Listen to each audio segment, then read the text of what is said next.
They got you working double time here. I don't, I don't know how to use a computer. I only know how to throw punches, you know? I hear you. Well, you did a good job, and I appreciate it. Rolly, how have you been, my man? Me, I'm amazing. I look amazing. I feel amazing. It's just like I'm amazing. I feel great. Well, you looked very good in the workout. Usually when we talk, you have a way of dropping something big on me. I remember the first time I ever talked to you, you told me that there was something Mayweather said to you that saved your life. You revealed to me that last training camp that you had messed up ankles, had been in a car wreck. Has anything crazy happened to you in preparation for this fight? Even with Yigit, man, it's crazy, right? I went in there with a broken my right hand was broken, right? Yeah, And I hit this motherfucker, and so I'm like over there, it was like boom, boom, I'm over there with a jab, right? And like I said, Yigit a big dude. I mean, he came in that fat motherfucker came in 5 pounds overweight. Like that's not normal. When I'm knocking out 140 pounds like that, right? So I hit him right here, right? Boom. And I fuck up my fucking left hand. Like fucking right here, right? I fucked up my shit. My finger don't even go straight anymore. You see this shit? I see it. Right. It's good, it's good. But and I'm just like, I land that shit, I'm like, did I just break my fucking hand? I was just like thinking about it, I'm like, well, now I have this hand fucked up, and now I have this hand fucked up. Now it's the time to just start throwing. And then I think it was like in the third round, and then I started like just throwing away, and I boom. It's funny, even with Yiga, man, it was funny. Like I had hurt him with boom, right? I hurt him with a fucking stiff jab, right? And I wobbled him, right? And I go to finish him, right? And they fucking take a point away from me, right? And I'm I just like, remember okay, that. looking at the ref, I'm like, hurry the fuck up, take this point. I'm gonna knock this motherfucker out. Go boom. I dropped his ass. Now, after something like that happens, was there any residual, or was it just something that healed on its own? Oh, he healed on his own. I mean, fucking most injuries in boxing just take time. No, I hear you. I mean, like I said, there's always something, so I had to check with you. I don't know if you saw the recent interview. I think it was Fight Hype did with Hasim Rahman, and he said that he thought that Mayweather hopes that you KO Davis. Do you think there's any truth to that?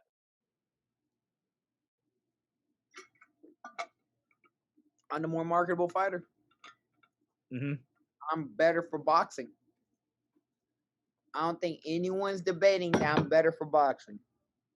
I don't think anyone's debating. I sell fights. The only reason I'm in this position with so little fights is because I sell. If I didn't sell, I wouldn't be in this position right now. And like I said, this is my opportunity to beat the shit out of this motherfucker and become a star, which I'm gonna become a star. I'm gonna knock him the fuck out. And y'all gonna see I'm gonna be the biggest star in the history of boxing. There's obviously been, you guys are both, as of right now, Mayweather Promotions fighters. Did there's this rumors that, okay, Gervonta Davis is going to go somewhere else. Do you feel like that you've sensed that there's been, kind of this backing or a favoritism that's now kind of leaning your way in the realms of the Mayweather promotion camp? No, I don't really care what Gervonta Davis does. It has nothing to do with me. The only thing that I hope he does is show up fight night so I could just knock him the fuck out. Now, I'm assuming that you probably watched the Davis versus Cruz fight. What was your opinion of that fight? What did you think of it? He got his ass beat. He's lucky he didn't get. He lucky that they gave him the decision. He looked like shit. He fought like a bitch. He ran around the entire ring, the entire fight. Got hit with so many things, and by a small dude. When you saw that, were you thinking like, okay, this is going to be an easier time for me than I thought? Honestly, it showed that he's not what people think he is. It's interesting that for a long time there have been a lot of reasons why others may have avoided Gervonta, but you've been calling his name for a long time. Every time I think we've spoken, it's somehow come up. What are you seeing from him that makes you so confident that you're going to knock him out? He's small. He has a big head, and it's very hard to miss with people with big heads. Well, that makes perfect logical sense. It does. I mean, He looked like a fucking his head is about the size of a fucking koala. He's a koala with chlamydia. You see, and that's alliteration right there. You make it rhyme. I like it. when when you kind of come out there, you talking about your marketability, and you are a marketable guy. I've always had great interviews with you, and you always have something interesting to say. Are your social media posts a true reflection of who you are as a person? Is there a difference between Rolando and Rolly? I mean, you ask 1,000 different people about me, you get 1,000 different answers. So, I mean, however, it depends what side you get to know me. I mean, there's a side that, I let people know me, and there's a side that I don't let people know me, or I let select few know me. Hmm. And I mean, the people that know that know the real me, they'll tell you something completely different. They'll tell you, I mean, I'll be honest with you, I've heard this a million times from everybody close to me. If not, if I'm not the smartest person they've ever met, I'm one of the smartest person they ever met. I'm really sharp when it comes to everything. I'm just one of those people that are just sharp. Do you And yeah, I just here you go on. You continue. No, I was gonna say, I mean, do you has that always been that way, or do you feel like when you've gotten more famous, more of a high stature, you've had to be more on guard about letting people into the real you? I never grew up with friends or anything. I've always been by myself, even as a kid. My dad would always tell me if you're gonna do something, do it alone. But I was always, as a kid, like I was always socially awkward. I honestly I couldn't speak as a kid. Hmm. I they had put me in speech classes and shit. So I had a hard time speaking and a hard time really expressing how I could, what I felt, and expressing really anything. And I would get in trouble a lot because of it. So yeah, I don't. I'm used to just not letting people in, because I've never really had the need to. I grew up more alone than anything. I'm curious, how old were you when that was going on, and was that something where like you were made fun of? Was it a bullying type of thing in school? I got bullied a lot.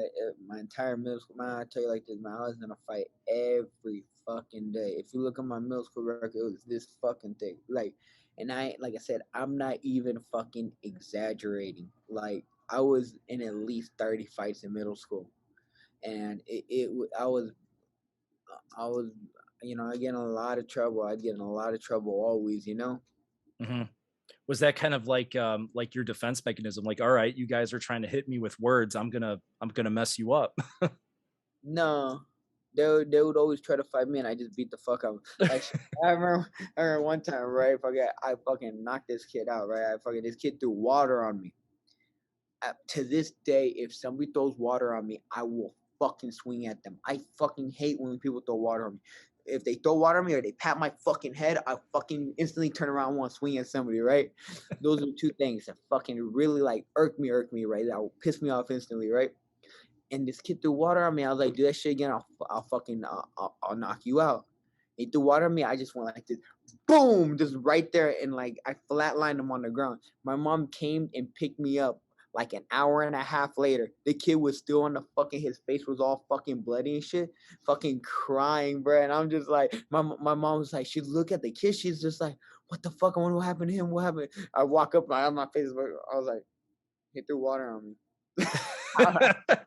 That was on field day. That was a field day 7th grade. It was on field day 7th grade. What was it about the water? It's just something that irks you. No, I'm a cat. Cats are my favorite animal. Cats and toys. Cats. Yeah, I don't like water. I don't like water. Somebody throw water on me, I'm fucking really fucking happy. Like, everybody in my corner, they know if they throw water on me, we have a fucking problem. So we're not going to see anyone dousing you with water in the corner because of that. Fuck no, I hate that shit. I wouldn't. I hate that shit. I hate that shit for real. Oh man. Now looking back at the kid that you were then, kind of going through those things, the social awkwardness, the fights, did you have in mind that someday this is where you're going to be, or did you kind of surprise yourself with where you're at now? I didn't even know I was gonna box. So yeah, Hmm. but from the time I boxed, No, not even then. I think I started because I didn't take boxing serious. I just boxed because I wanted to beat the fuck out of people, you know. But like I said, it really hit me in 2015, and I was like, I'm gonna be the best fighter of my generation. I'm gonna be a star in Well, 20. you got this big fight coming up. I mean, it's obviously my last question. I know, you know, it's something that you hoped that was going to happen earlier. There were allegations made, no charges were filed. Do you feel like that's all been settled, or is there something still that you feel that irks you about that? The only thing that irks me is that I could have lost an opportunity and been out of the ring for multiple years, you know. And I Mhm. think it's fucked up that I had to go through it. I'm not the only person that's gone through something like that, you know. And there's nothing but slander across my name because of that, you know. And I am blessed that I was found innocent of everything because in reality, that's fucked up. Like, and it can't just happen to me. It can happen to you. It can happen to Tank. It can happen to anybody, you know? And they did it with no probable cause or anything. They did it over a fucking tweet with nothing backing it. And no evidence, no nothing. Not even a fucking screenshot that they even knew me. And I get taken off of the literally my legacy moment, the biggest fight of my life, over a fucking tweet from a very uncredible source, because even that's that person, you know, she is very, you know, like I said, I mean, you could go through her fucking Twitter and see what the fuck she be posting. It's not, she's not a credible person. And they still went with that. And that's what hurts me more than anything. That literally anything can fucking happen over a stupid tweet. This is the fucking generation we live in. And honestly, I think they need to put some fucking limitations on some things. Well, Because really, most of the time, shit like this is because of money, not because of anything else. Because if it was for something else, they would have reported some shit a long time ago. it's interesting that we can always talk for 10 minutes and we cover a lot of ground, man. Thank you for your time. Best of luck. And I'm going to always intro with that question. You've told me this, and this. What's new? So thank you for giving me the time, man, and I appreciate it. Best of luck to you. Catch it, brother.